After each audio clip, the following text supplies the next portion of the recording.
እግዚአብሔር ይመስገን። እንደባላችሁ እግዚአብሔር ይመስገን። የምህረት አምላክ ዳግመኛ እግዚአብሔር ይመስገን ብለን እናመሰግነው።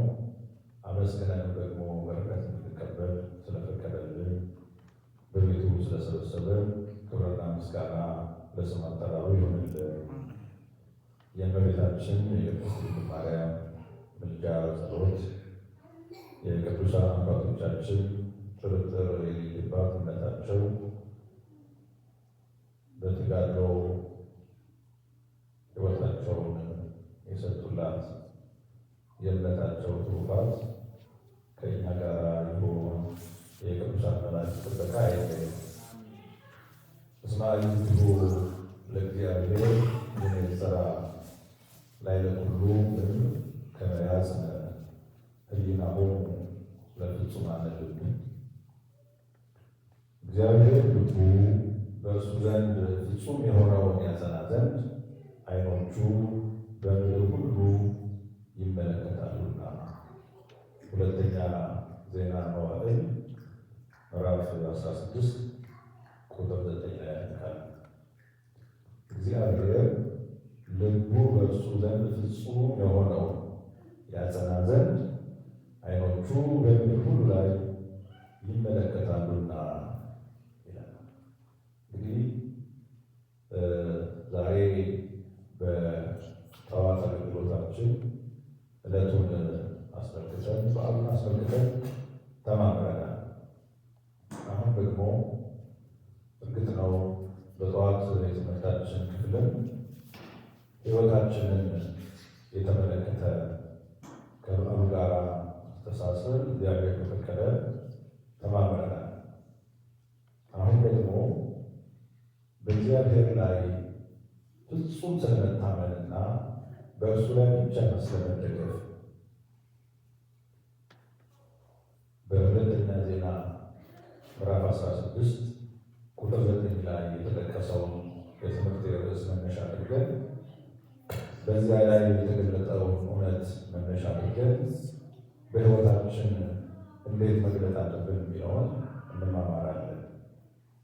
እንግዲህ ይህ ቃል እንዲነገር መነሻ የሆነው በእስራኤል ከነገሱ ነገሥታት መካከል ንጉሥ አሳ የሚባል ንጉሥ በሕይወቱ የገጠመው የከፍታና የዝቅታ ሕይወት ነው።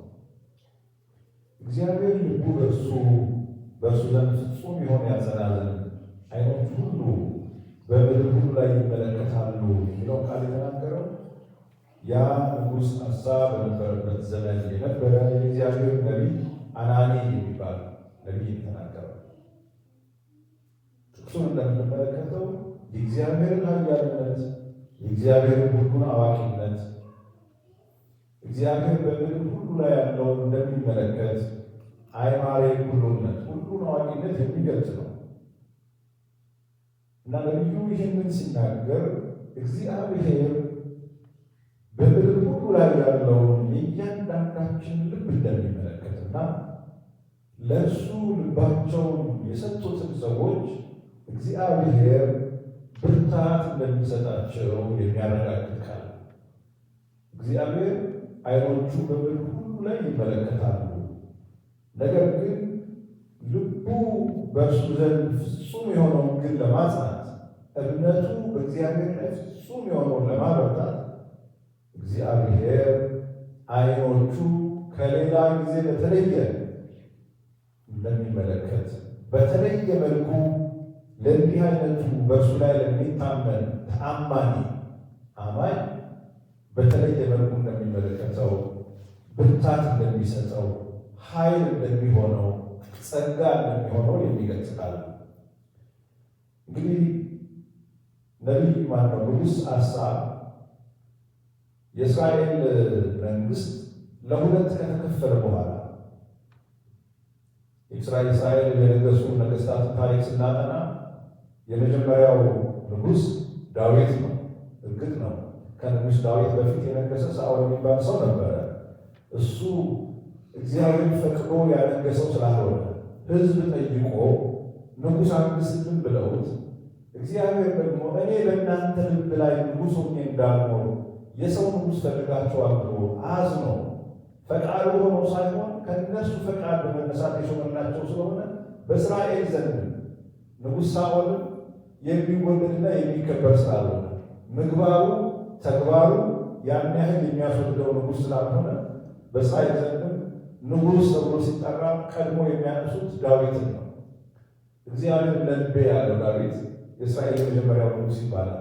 ከብዙ ስደት በኋላ የራሳቸውን መንግስት ሲመሰርቱ የመጀመሪያው ንጉሥ ዳዊት ነው። ቀጥሎ የእሱ ፍሬ የሆነው ሰለሞን ነው የነገሰው። ሰለሞን 40 ዘመን ሙሉ በሰላም በጥበብ እግዚአብሔር እያበረታው እስራኤልን የመራ ንጉሥ ነው። ነገር ግን በሕይወቱ መጨረሻ እግዚአብሔርን በደለ። እግዚአብሔርን ስለመበደሉ ምን አለው እግዚአብሔር? ስለ አባትህ ስለ ዳዊት ስል መንግስትን አልከፍላትም። ስለ አባትህ ስለ ዳዊት ስል፣ ስለ እርሱ በጎነት ስል፣ ለእርሱ የገባሁትን ቃል ኪዳን አስቤ መንግስትን አልከፍለውም፣ ግን በልጅ እንደዛ አደርገዋለሁ። ከእርሱ በኋላ የነገሰው ሮብዓም ነው። ሮብዓም ወጣትነትና ልጅነት ይዞት የእግዚአብሔርን ፈቃድ ከመከተል ይልቅ ሥጋውን ተከትሎ በእርሱ ምክንያት እስራኤል ለሁለት ተከፈለ፣ ሰሜንና ደቡብ ተብሎ እና ይሁዳና ኢየሩሳሌም ተብሎ ነው በመናገሻ ከተማቸው የሚታወቁት። በይሁዳ ከነገሱ ነገሥታት መካከል በሦስተኛ ደረጃ የነገሰው ይሄ አሳ ይባላል እና ይህ ንጉሥ ታሪኩ በጣም የሚገርም ነው። ሁለተኛ ዜና መዋዕል ምዕራፍ 14 ምዕራፍ 15 ምዕራፍ 16 ስለዚህ ንጉሥ ሕይወት ነው የሚተርክልን እና የመጀመሪያው ምዕራፍ 14 ቁጥር 1 ጀምሮ ያለው ስንመለከት የዚህ ንጉሥን የመጀመሪያው 10 ዓመት ታሪክ ይነገራል። ከነገሰ ጊዜ ጀምሮ እንዴት እንዳደረገ በምን አይነት መልኩ ከእግዚአብሔር ጋር ፈቃዱ የእግዚአብሔር ፈቃድ እየጠየቀ ሕይወቱን እንደመራ ይነገራል። ምዕራፍ 15 ቁጥር 10 ጀምሮ ቀጣይ 15 ዓመታት በንግስና ሲመራ አሁንም የእግዚአብሔር ፈቃድ ተከትሎ እንደሄደ የሚገልጽ ታሪክ ይነግረናል። ከዚያ ወዲያ ግን ምዕራፍ 16 ቁጥር 1 ጀምሮ ያለው የንግስናው የ36ኛ ዓመት ጀምሮ እስከ ሕይወቱ ፍጻሜ ያለው አሳዛኝ ታሪክ ይነግረናል። እንዳጀማመሩ እንዳልሆነ ይነግረናል። ለዚህ ነው ነቢዩ አናኒ በስተመጨረሻ በሕይወቱ መጨረሻ መጥቶ ሲገስጸው እግዚአብሔር ልቡ በእርሱ ዘንድ ፍጹም የሆነውን ያጸና ዘንድ ዓይኖቹ በምድር ላይ ይመለከታሉ። እግዚአብሔር የሚያበረታው ሰው ልቡ በእሱ ፍጹም የሆነውን ነው፣ በእምነቱ የጸናውን ነው ብሎ የተናገረው ለዚያ። የተወደዳቸው ክርስቲያኖች አካላዊ እድገት ዛሬ ልጆቻችንን ስንመለከት በፊት በእቅፋችን የነበሩት ልጆቻችን ዛሬ ድክር ሲሉ ስናያቸው በጣም ደስተኞች ነን። ማደጋቸው ያስደስተናል። እኛም መቼም ለእነሱ ዕድሜ ሆነን የምናደርገውን ነገር ስለማናስተውለው እንጂ ከልጅነታችን ጀምሮ የምንፍጨረጨረው በራሳችን ለመቆም በራሳችን ለመሄድ ነው። እየወደቅን እየተነሳ ራስን መቻል በስጋዊ ሕይወት እድገት ነው ይባላል አይደል? እድገት ይባላል። ጥሩ ነው፣ አዎንታዊ ነው በራስ መቆም። በመንፈሳዊ ሕይወት ግን በራስ መቆም፣ በራስ መተማመን፣ በራስ እውቀት ብቻ መመካት፣ በራስ ጉልበት ብቻ መጓዝ የእድገት ተካፋይ ነው።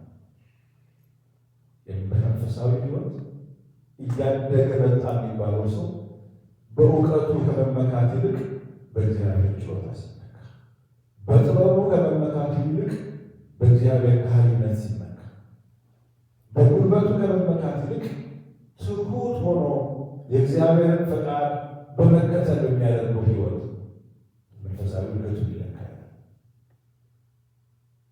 በመንፈሳዊ ሕይወት በራስ ስሜት ለመቆም መንገዳገድ በመንፈስ የመዛል የመውደቅ ምልክቶች ናቸው እና ቅድም በጠቀስኳችሁ የዚህ የንጉሥ አሳ 3 የታሪክ ሁነቶች መነሻ አድርገን ሕይወታችንን ለመመርመር እንሞክራለን።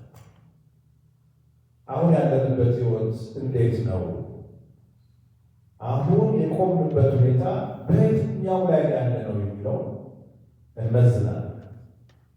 እንግዲህ የመጀመሪያው ነጥባችን በእግዚአብሔር ላይ ፍጹም መታመን የመንፈሳዊ ድል መሰረት ነው። ለምንድን ነው ነቢዩ አናኒ እግዚአብሔር በእሱ የታመነው ያጸና ዘንድ ዓይኖቹ ሁሉ በምድር ላይ ይመለከታሉ ያለው ካልን የዚህ ምክንያት በእግዚአብሔር ላይ መታመን የመንፈሳዊ ድል መሰረት ስለሆነ ነው። ቅድም በመግቢያ የነገርኳችሁ የንጉሥ አሳ የመጀመሪያው ታሪክ የሚነግረን ይህንን ነው። ምዕራፍ 14 ላይ ከቁጥር 1 ጀምሮ ንጉሥ አሳ መንበሩ ተቆናጠጠ፣ ንግሥናውን ተረከበ። በመጀመሪያ የሕይወቱ ዘመን የንግሥናው ዘመን የነበረው ሕይወቱ እጅግ የሚያስቀና እጅግ የሚባርክ ነበረ። እንደዚህ ያደረገ እርሱና ሕዝቡን በሙሉ ወደ እግዚአብሔር ተመለሱ ብሎ አወጀ። አብያተ ጣዖታትን በሙሉ አፈረሰ። እግዚአብሔር ብቻ ሕዝቡን ቢፈልግ አዋጅ አወጀ። የረከሱትን ነገሮች በሙሉ ከምድሩ አጸዳ። ያ ንጉሥ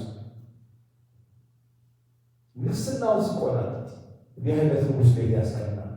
በእግዚአብሔር ላይ ብቻ ታመነ። በዓል የሆኑትን ነገሮች በሙሉ አስወገደ። ልቡን ወደ ጌታ መለሰ። ሕዝቡ ሁሉ ደግሞ እግዚአብሔርን እንዲፈልጉ ልባቸውን ወደ እግዚአብሔር እንዲመልሱ አዘዘ። በዚህ ምክንያት የመጀመሪያዎቹ የንግሥናው 10 ዓመታት ፍጹም ሰላማዊ ነበረ። ምድሪቱ ሰላማዊ፣ መንግስቱ ደግሞ በጣም ጠንካራ ሆነ። ሀገር ሰላም ስትሆን፣ መንግስት ሰላም ሲሆን፣ ምድር ሰላም ስትሆን መሪ ሀገሩን የሚጠቅም ነገር ይሰራል። ስለዚህ የመጀመሪያዎቹ 10 ዓመታት ህዝቡ ወደ እግዚአብሔር ስለተመለሰ ከጣዖት አምልኮ ስለራቀ ንጉሱ ምን ማለት ጀመረ? የዛ ጊዜ መንግስቱን ማጠናከር ጀመረ። ወታደሩን መግባት ጀመረ። ስራዎችን መስራት ጀመረ። የከተማውን ቅጥር መንጠር ጀመረ። በጣም ይገርማል። እንዲህ ላሉ እዛው ዜና መዋዕል ላይ በይሁዳም ምሽጎችን ከተሞችን ሰራ። እግዚአብሔር እረፍትን ስለሰጠው ምድሪቱ ጸጥ ብላ ነበር። እግዚአብሔር ስለሰጠው እረፍት ስለሰጠው አምላካችን እግዚአብሔር ለሁላችንም የነፍስ እረፍት ይስጠን። እረፍት ስለሰጠው የተነካ ምድሪቱ ብላ ነበር። ጸጥ ቤት ያስቀናል። አሁን ባለንበት ዘመን የምንሰማው ዜና ሁሉ አይምሮን የሚያውቅ ልብን የሚያደርግ ነው። በዚህ ሀገር ብንለው በሀገራችን የምንሰማው በቤተ ክርስቲያናችን የምንሰማው ዜና በሙሉ ለነፍስ የማይስማማ ሕሊናን የሚያውቅ ነው። ይህ ንጉሥ ግን እሱም ሆነ ሕዝቡ ወደ እግዚአብሔር እንዲመለሱ ስላደረገ በእግዚአብሔር ላይ የነበረው መደገፍ የሚያስቀና ስለነበረ እግዚአብሔር ምን ሰጠው ይላል? ተሰጠው። ምድሪቱ ምን ሆነ ይችላል? ጸጥ ብላ ነበር። በዚያም ዘመን ሰልፍ አልነበረም፣ ጦርነት አልነበረም። ይሁዳን እነዚህን ከተሞች እንስራ፣ ቅጥርም ግንብም መዝጊያም መወርወሪያም እናድርግባቸው፣ አምላካችንን እግዚአብሔርን ስለፈለግ ነው። ምድሪቱ ገና በፊታችን ናት፣ እኛ ፈልገነዋል፣ እርሱም በዙሪያችን ረፍት ሰጥቶናል አለ። አምላካችን እግዚአብሔርን ስለፈለግ ነው። እንፈልገዋለን። በእውነት ረፍት ለማግኘት የምንፈልገው ማንን ነው?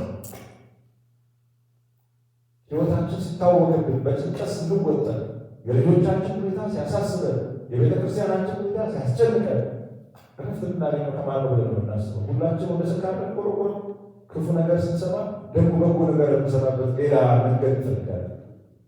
ግን በራሳችን ጥበብ በራሳችን ፍለጋ የምንሻውን የረፍት ሰላም እናገኝ ክርስቲያኖች እግዚአብሔርን መፈለግ ብቻ ነው። እና ይህ አሳቢ እግዚአብሔርን ስለፈለግ ነው።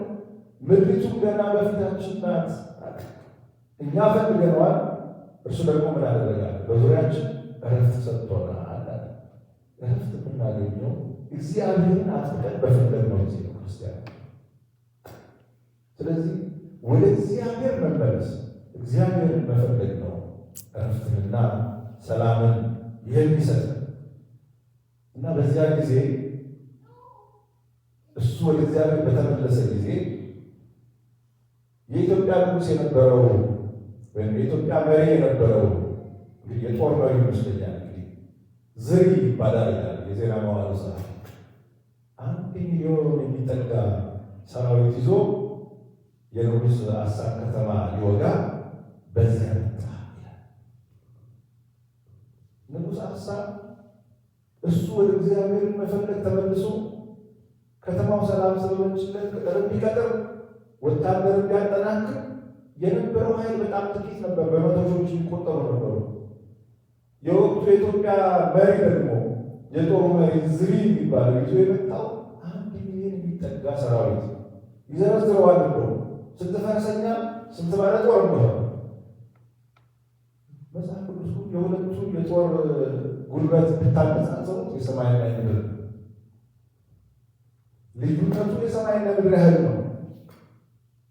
ንጉሥ አሳ ግን በእግዚአብሔር ላይ ታመነ። ያን ያክል ሰራዊት ከቦት እሱ ባሰለጠነው ሰራዊት አልተማመነ፣ በእግዚአብሔር ኃይል ተማመነና ወደ እግዚአብሔር ጸለየ።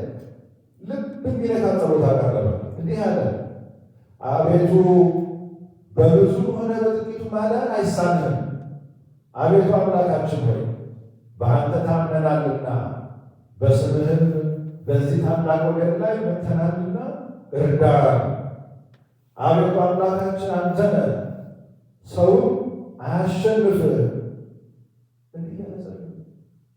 አንተን እየፈለግን ነው። አንተን እየፈለግን ባለንበት ሰዓት፣ ወደ አንተ ተጠግተን ባለንበት ሰዓት በኃይል ተመክቶ የመጣው ሰው አያሸንፍህም። አቤቱ አምላካችን እርዳን ብሎ ጸለየ። አይገርም? በብዙ ወይም በጥቂት አይደለም አለ። አንተ በጥቂቱ ማዳን ትችላለህ፣ አይሳንህም ማለት እዚህ ባለነው በጥቂቱ መዳን እዚህ ባለነው ቤተክርስቲያን ትውልድ መዳን እንደምትችል እናምናለን። አሁን ያለንበት ሁኔታ ተስፋ መቁረጥ ውስጥ ነው ያለነው። እግዚአብሔር ያለን መደገፍ እንዴት፣ አማኑኤል ላይ ያለን መደገፍ እንዴት። አስታጸለይ በጥቂቱ ማዳን ትችላለህ። አንተ 1 ሚሊዮን ሰራዊት ተጋብቶ ወደ እግዚአብሔር ተጠጋ፣ ጥብቅ ካለ እግዚአብሔር ጋር ውጤቱ ምን ሆነ? እንግዲህ የፈለገ ኢትዮጵያ ሆነ ከእግዚአብሔር ጋር ተዋግተን አናሸንፍ። እግዚአብሔርም ኢትዮጵያውያንን በአሳና በይሁዳ ፊት መታቸው። 1 ሚሊዮን ሰራዊት ባልተጠበቀ ሁኔታ በጥቂት ሰራዊት ተሸነፈ። አሳ ድል አደረገ። ምክንያት እግዚአብሔር ላይ ስለተማመነ፣ ጥቂት ሆኖ ማጋ ስለተጠጋ፣ እግዚአብሔር ጋር ስለተጠጋ። ክርስቲያኖች እግዚአብሔር ጋር ተጠጋ። አሁን ማንን ተጠግተን ነው ይህችን ቤተክርስቲያን እያገለገልን ያለ? ጉልበታችንን ነው? ገንዘባችንን ነው? መሰባሰባችን ላይ ነው? ማን ላይ ተጠጋ ነው? እግዚአብሔር ጋር ከሆነ ተጠጋ ነው የምናስበው። በራእዩ ጊዜ በህልማችን ሁኖ የምናየው የምንፈልገውን ነገር በዓይናችን በእድሜያችን እናየዋለን። ግን ከልባችን እሱ ጋር ተጠጋ። ክርስቲያኖች እንደ ሀሳብ ከልባችን ጥቂት ሰራዊት ይዞ ወደ እግዚአብሔር ተጠጋ እና ከድሉ በኋላ በዚያ ዘመን ከነበሩ ነቢያት መካከል አዛርያ ወደ ንጉሥ መጣና አበረታታው። እናንተ ከእግዚአብሔር ጋር ስትሆኑ እርሱ ከእናንተ ጋር ነው አለ ነቢዩ አዛርያ። አይገርም? እናንተ ከእግዚአብሔር ጋር ስትሆኑ እርሱ ከእናንተ ጋር ነው። ብትፈልጉት ይገኝላቸዋል፣ ብትተዉት ግን ይተዋቸዋል። ስለዚህ አትተውታል። ለካስ እግዚአብሔር ከኛ ጋር የሚሆን ስንፈልገው እኛ ራሳችን በማህበራዊ ግንኙነታችን የማይፈልገን ሰው ጓደኛ ያደርጋል እናደርጋለን። እግዚአብሔር ሳንፈልገው የፈለገን አምላክ ነው። ስለነው ስንሄድ ዓለም ሁሉ ሰጥቶ ግዙ ብሎ እኛ አምላክነቱን ሽጠን ተቀናቃኝ ሆነ ራቁታችን ሆነ በገነት ውስጥ ስንደበቅ የፈለገን ቦርሱ ነው። እኛ እኮ አጥፍተን ጥለነው ነው ተደብቀ አድነንም አላልነው።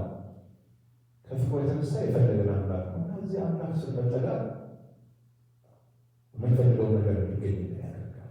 እና አዛርያ መንፈሳዊ መነቃቃት እንዲኖር አሳ ተስፋ እንዳይሆን አሁን በእግዚአብሔር ላይ ያለው መደገፍ እንዲቀጥል መታመኑ ጠንካራ እንዲሆን አይዞ እናንተ እግዚአብሔር ስትፈልጉ እሱ ከእናንተ ጋር ነው፣ ስትፈልጉት ይገኝላችኋል፣ አትተውታል። እና አሳና ሕዝቡ በፍጹም ፈቃድ በፍጹም ልብ የነበረውን ቃል ኪዳን አጸኑ። እግዚአብሔርን ለመከተል እሱን ለመፈለግ ቃል ኪዳን ገቡ። እና ክርስቲያኖች የመጀመሪያው ነጥብ በሕይወታችን የመጀመሪያው ቦታ መያዝ ያለበት እግዚአብሔር ነው። ለእሱ የመጀመሪያ ቦታ እንስጥ።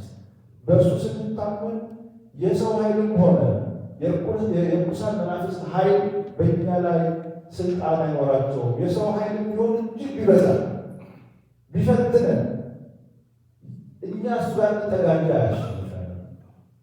የሰይጣን ኃይልም ቢሆን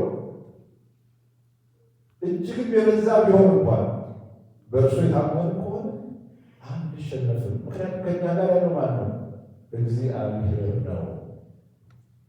እግዚአብሔር ተዋጊ ነው። ስሙም እግዚአብሔር ነው የተባለለት እሱ ነው። እሱም ይዘን የሙጥኝ እንበል። እሱ ከተጠጋ የማያሳፍር ድል ይሰጠናል። እግዚአብሔር ከተጠጋ የሰው ጉልበት የሸንበቆ ርኩስ ነው። ከያዘ የማይጥል ጌታ እሱ አማኑኤል ጌታ ክርስቶስ እሱን እንጠጋ። ለተወከሉ በእግዚአብሔር ከመለለት ሲሆን ይታወቅ ላለ ዘይሀድር ውስጥ ኢየሩሳሌም ይላል ዳዊት። በጣም ይገርማል። ዳዊት ራሱ በእግዚአብሔር የሚታመኑ እንደ ጽዮን ተራራ ናቸው ይላል። ጽዮን ተራራን የተጠጋ ቢዋጋ ያሸንፋል ይላል። ጽዮን ተራራ የድል ምስጢር ነች፣ መጠጊያ ነች። በቤታችን ጽዮን የምንላት መጠጊያችን ስለሆነች ነው፣ ጻወናችን ስለሆነች ነው። እና ዳዊት በዚህ ያለ እንደተወከሉ በእግዚአብሔር የሚመኩ ጥሩ ስትራቴጂ ቦታ በያዘ ነው። እንደ ደብረ ጽዮን ናቸው፣ እንደ ጽዮን ተራራ ናቸው። አይናወጡ፣ ለዘላለም ጸንተው ይሆናሉ። ስለዚህ በእግዚአብሔር መታመንና የድላችን ምስጢር እሱ ስለሆነ በእርሱ መታመንን በልባችን ጸንቶ ቢኖር አምላካችን እግዚአብሔር ሁላችንም ይርዳ። የመጀመሪያው ነጥብ ይሄ ነው። በእግዚአብሔር ላይ መታመን የመንፈሳዊ ድል መሰረት ነው እና ሀሳብ አሸነፈ የመጀመሪያው ጦርነት። ሁለተኛው ነጥብ በእግዚአብሔር ፈንታ በራስ ጥበብና በሰው እርዳታ መታመን ደግሞ ውድቀት ነው። በእግዚአብሔር ፈንታ በእሱ ከመታመን አሁን የመጀመሪያው የድሉ ምስጢር ነው። የውድቀታችን ደግሞ ምክንያት ደግሞ በሰው ወይም በራስ ጥበብ መመካት። የአሳ ሌላኛው ህይወቱ ቀጣይ ህይወቱ እንደዛ ነው የሆነው። የመጀመሪያ ህይወቱ የሚያስመሰግነው እንዳልነበረ፣ ቀጣይ ህይወቱ ግን በራሱ ምክንያት በእግዚአብሔር ላይ የነበረው መታመን እያበላሸ መጣ። እንደዚህ ሆነ። በሱ ዘመን ሌላ ጦርነት ተነሳበት። ከብዙ ዓመታት በኋላ የእስራኤል ንጉሥ ባኦስ የሌላኛው ማለት ነው። ይሄ በእስራኤል ለሁለት ተከፍሏል ብያቸዋል። በኢየሩሳሌም የነበረው የእስራኤል ንጉሥ በይሁዳ ላይ ጦር አወጀ። አሳ በሚገዛው ግዛት ላይ ጦርነት አወጀ። ከተማዋን ከበባት። በብዙ የጦር መሳሪያ በብዙ ወታደር ከበባት እና ንጉሥ አሳ ግን ለመጀመሪያው ጊዜ ወደ እግዚአብሔር ጸለየ። ያ ልብ የሚነካ ጸሎት፣ በጥቂቱ ብዙ ታደርጋለህ ብሎ የጸለየው ጸሎት፣ አቤቱ አንተ ፈልገንሃል ድረስልኝ ብሎ ተማጽኖ ሁለተኛው ላይ አልነበረም። ምን አደረገ? ፖለቲካዊ ሂደት ሄደ። በወቅቱ ከነበረው ከሶርያ ንጉሥ ጋር ድርድር ጀመረ። ወልደ አዴር ይባላል። በቤተ መቅደስ የነበሩትን የወርቅ ነዋያት አንስቶ እጅ በእጅ አድርጎ ለሶርያ ንጉሥ ለወልደ አዴር ላከ። ከእሱ ጋር ስምምነት ገባ። የእስራኤል ንጉሥ ግዛቴን ሊወር መጥቷልና አንተ ከጀርባ ሆነ እነሱን አጥቃ። የመጀመሪያው ጸሎት ምን ነበር? በጥቂቱ ትሰራለህ ብሎ በሰራዊቱ አልታመነ ነበር። አሁን ግን ሰዋዊ ጥበብ ሰዋዊ ብልሃቱን መጠቀም ፈለገ። ወደ እግዚአብሔር መጸለይ አልፈለገም። እግዚአብሔር አልረዳህም አላለው። ለምኖት አላሳፈረው። በእሱ ላይ በመታመኑ የጎደለበት ምን ነገር የለም። ነገር ግን በራሱ ተመተመ። አንዳንዴ እንደዚህ ይሆናል። እግዚአብሔር በሕይወታችን ብዙ ነገር አድርጎ ከመከራ አውጥቶ ሕይወታችን የፈተና ምስቅልቅል ውስጥ ገብቶ ሳለ በልዩ ጥበቡ አውጥቶ አሁን የደረስንበትን ደረጃ ስናስብ ወደኋላ የሄድንበትን የሕይወት ውጣ ውረድ ስንመለከት በራሳችን ጉልበትና ጥበብ ብቻ ያለፍነው አይደለም። እግዚአብሔር እየረዳን ነው የመጣው። ያንን የረሳንና በራሳችን ጥበብ የቆመን የሚመስለን ጊዜ አለ። አሁን ንጉሥ አሳ ያደናለበት እግዚአብሔር በሕይወቱ ያደረገለትን ትግልና በሙሉ ረሳና እግዚአብሔር የሚከብርበትን ንዋያተ ቅድሳት ወርቁን የከበሩትን አንስቶ ለወልደ አዴር ላከ። ለሶርያው ንጉሥ እባክህ ከጀርባናና የወጋኝ ያለውን ሰራዊት አንተ ውጋልኝ፣ የዚያ ጊዜ እኔ ዕረፍት አገኛለሁ አለ። ድል ለማግኘት ምክንያቱም እግዚአብሔር ሲያውቅ ያደረገው ሌላ ንጉሥ መፍጠር ፈለገ። ያ ብቻ ነው። ያንን ንጉሥ ለማሳመንና ለመደለል እግዚአብሔር የሚከብርበትን ለመስዋዕት ቢገለገሉበትን ንዋያተ ቅድሳት በሙሉ ከግምጃ ቤት አወጣና ለአረማዊ ላከው። እንደዛ ሆኖ ያሰበው ተሳካለት። እግዚአብሔር ግን አዘነ። እግዚአብሔር አዘነና ነቢዩ አናኒን ላከው። ከእግዚአብሔር ይልቅ እግዚአብሔርን በማያመልክ ንጉሥ ታምኖ ያንን ድርጊት በመፈጸሙ እግዚአብሔር እጅግ እንደተቆጣ በአናኒ አማካኝነት ተገለጸለት። እግዚአብሔር ገሰጸው። እንደዚህ አለ ነቢዩ አናኒ፣ በሶርያ ንጉሥ ታምነሃልና በአምላክህ በእግዚአብሔር አልታመንክምና ስለዚህ የሶርያ ንጉሥ ጭፍራ ከእጅህ አምልጦአል። አልታመንክም በእግዚአብሔር፣ በሶርያ ንጉሥ ነው የታመንክ። የያዝከው የሚመስልህ እስከ ዘላለም የምትጨብጠው አይደለም። የማያመልጥ አምላክ ነበረ። አንተ ግን በዚህ አልታመንክ ብሎ ያ ነቢዩ አናኒ ገሰጸው። የመታመኛን መሰረት ለውጥ እንደ ታላቅ ኃጢአት ተቆጠረበት። ከእግዚአብሔር ይልቅ በሌላ በባዕድ ነገር መታመን ታላቅ በደል ነው። የእግዚአብሔር ካህሪነት አለማመን ነው። የዚያን ሰዓት ነው ነቢዩ አናኒ በትምህርታችን ያነሳነው ቃል የተናገረው። እግዚአብሔር ልቡ በእርሱ ዘንድ ፍጹም የሆነ መጸናበት ዓይኖቹ በሁሉ ላይ ይመለከታሉ። አንተ አላወቅም እንጂ በእርሱ ላይ ብትታመን ኖሮ የእግዚአብሔር ዓይን እኮ በእርሱ ላይ የሚታመኑትን ለማጽናት ነው። አልተረዳህም። አንተ ግን ወደ ግራ መንገድ ሄድካል። የዚያን ሰዓት ንጉሥ አሳ በነቢዩ ላይ ተቆጣ፣ ወደ እስር ቤትም ከተተ።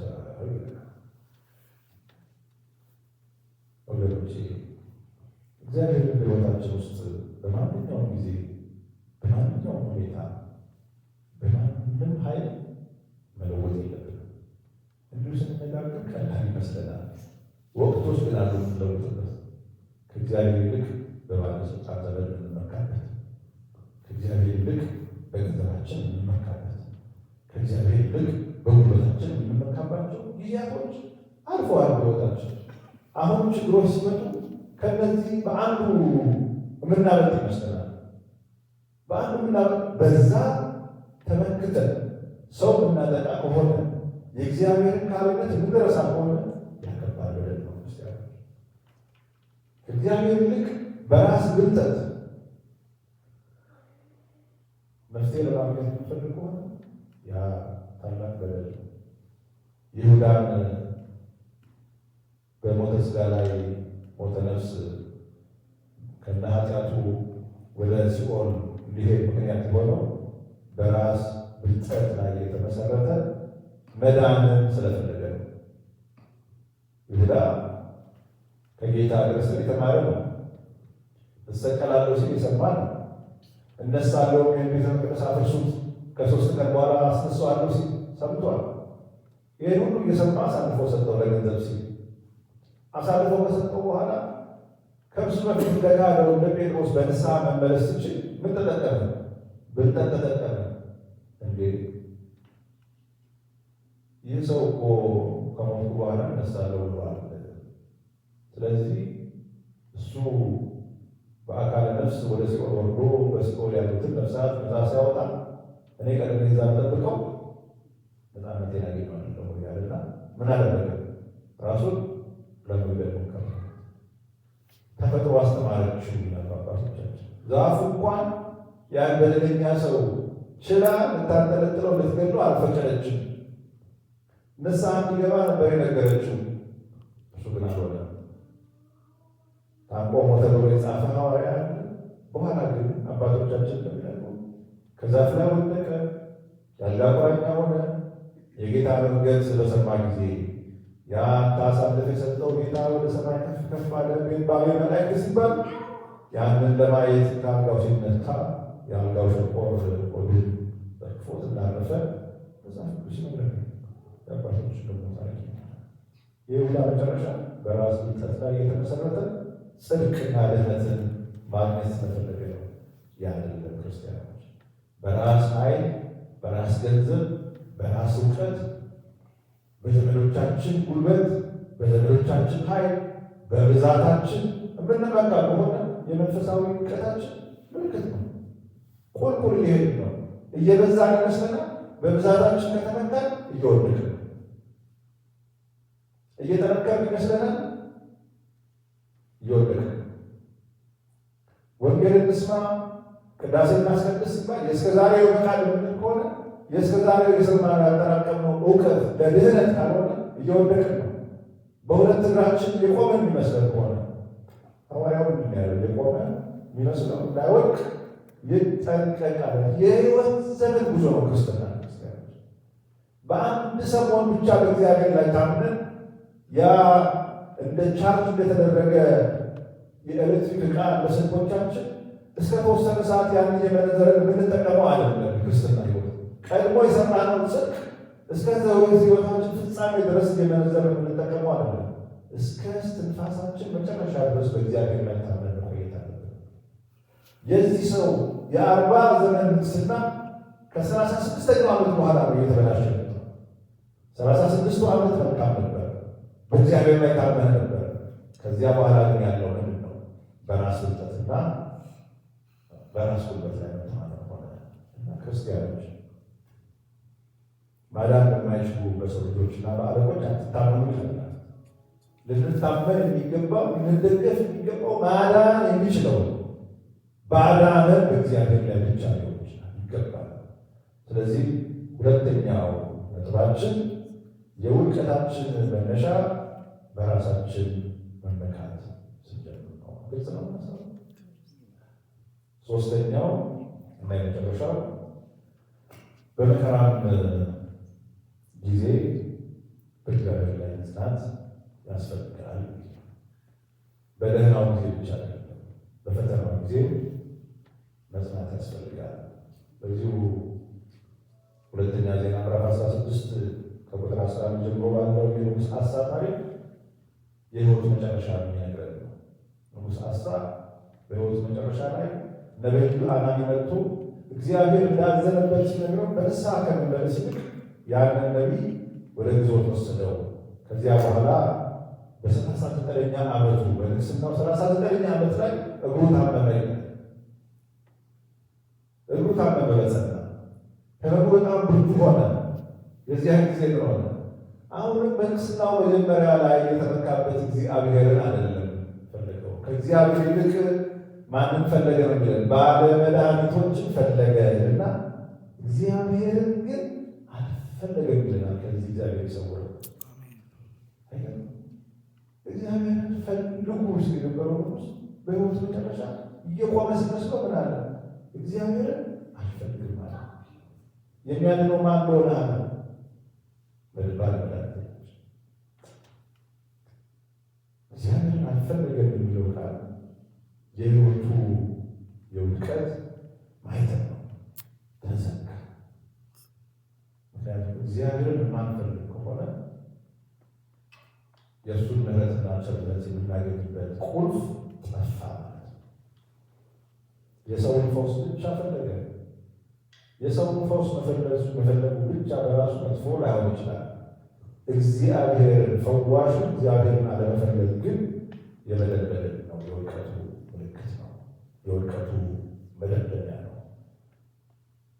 ጤናችንና የሕይወታችን ፍጻሜ በእጁ ያዘውን የእስትንፋሳችን ባለቤት የሆነውን እግዚአብሔር ትቶ በሰው ጥበብ ብቻ መታመን ትልቅ ስህተት ነው። በዚህ ዘመን ብዙዎቻችን የተፈተንን ያለነው መንፈሳዊ ይመስለናል የምንሰራው ስራ። ነገር ግን በዚያ መንፈሳዊ በሚመስል ስራ ውስጥ ግን በሰው ጥበብ እንመካለን። ቤተ እግዚአብሔር መጥተን በሚሰጠው አገልግሎት እንፈወሳለን ብለን ከማመን ይልቅ ይፈውሳል የተባለ በአንድ ሰው እንታመናለን አይደለም። እግዚአብሔር በቅዳሴው ይሰራል ብለን ሳናምን አጥማቂ ከሌ የሚባለው ሰው እንታመናለን። በእግዚአብሔር የምናምን ከሆነ እግዚአብሔር በሁሉም ካህን ላይ ይሰራል። የእግዚአብሔር ጸጋ በካህናት ፍጹምነት ላይ የተመሰረተ አይደለም። የካህኑ ፍጹም መሆኑ እግዚአብሔር የሚሰጠውን ጸጋ አያጎድለውም፣ አይጨምረውም። እግዚአብሔር መንፈሳዊ ፈውስን የሚያድለው ቤተ ክርስቲያን ላይ ባለች በምስጢራተ ቤተ ክርስቲያን በዚህ ባለ የአንድነት ጉባኤ በዚህ ባለ በተቀደሰ እሱ በጠራት እሱ በሰበሰባት በዚህ አማካኝነት ፈውስ የሥጋዊ ፈውስ አይደለም። የመጨረሻው ድህነት መንፈሳዊ ፈውስ ነው። እኛን ለመንግስቱ ብቁ የሚያደርገን ነው። ይህ የሚሰጠው ደግሞ እግዚአብሔር ነው እና በዚህ ዘመን ብዙዎች ባልተገባ ሁኔታ የፈውስ ልምምድ የሚያስተምሩ ሰዎች መከተል ይበጣል። ባልተገባ ሁኔታ እኔ በእድሜ አላየሁትም። እኔ በእድሜ ሰው ጸበል መጠመቅ ሲፈልግ ቤተ እግዚአብሔር ሄዶ የጸበል መጠመቂያ ስፍራ ሄዶ ይጠመቃል እንጂ በአደባባይ ሲጠመቅ አይቻልም። ከተወሰነ ዘመን በኋላ ላይ ፋሽን ሊሆን ሰው ሲታመም ምስጢረ ቀንዲ ይፈጸምለታል እንጂ በአይን ውስጥ በጆሮ ውስጥ በምናምን ቅባት ውስጥ የተባለ እንዲህ አይነት የፈውስ ስርዓት እኔ በእድሜ በልጅነት ቤተክርስቲያን ሳገለግል አይቻልም። ከዚህ ከዘጠናዎች በኋላ የመጣ ፋሽን እኔ በሕይወት አሁን ሰው ታዲያ እንደዚህ አይነት ሰዎችን እየተከተለ መሄድ ነው። ንጉሥ አሳብ ይወቅሳል። ሰው ታሪኩ ይሰማል። ባለመድኃኒቶችን ፈለገ እግዚአብሔርን አልፈለገም በሚለው እጅግ ልባችን ይነካል። እኛ እንዲህ አይነት ባለመድኃኒተኞች ነው የምንከተለው። ብዙዎቻችን በዚህ እንወድቃለን። እግዚአብሔር ላይ መጠጋት እንሰልፋለን። እዚች ላይ ጽድቅ ይመስለናል፣ ትክክለኛ መንገድ ይመስለናል። ስህተት ነው። ክርስቲያን እግዚአብሔር ፈውሱን የሚሰጠው በቤተ እግዚአብሔር በኩል እግዚአብሔር ጸጋውን የሚሰጠው በቤቱ በኩል የቤቱ ራስ ደግሞ ክርስቶስ ነው ይላል። ሌላ የለም። እግዚአብሔር ቤት ውስጥ መጥቶ የሚገኘው ፈውስ የራሱ የቤቱ ባለቤት ነው። የቤቱ ባለቤት ማን ነው? እግዚአብሔር ነው። ራሱ ማን ነው? ክርስቶስ ነው። ሌላ እና ንጉሥ አሳ በሕይወቱ መጨረሻ እግዚአብሔርን አልፈለገም፣ ባለመድኃኒተኞችን ፈለገ ይላል። ምናልባት ባለመድኃኒተኞች ስናወራ የምናስበው የጠንቋዩ ምሁም ሰው ይመስል ይችላል። እሱ አንደኛው ነው። ግን እውነት እየመሰለን ግን መንፈሳዊ እየመሰለን ግን የምንታመንባቸው ጉዳይ አይነት ነገሮች ደግሞ አሉ እና ልናስተውል ይገባል። ክርስቲያን መጨረሻችን ያማረ እንዲሆን ከእንዲህ አይነቱ መታደል ልንጠብቅ ይገባል። መተማመናችን እግዚአብሔር ላይ ብቻ ሊሆን ይገባል፣ ሰው ላይ ሊሆን አይገባል።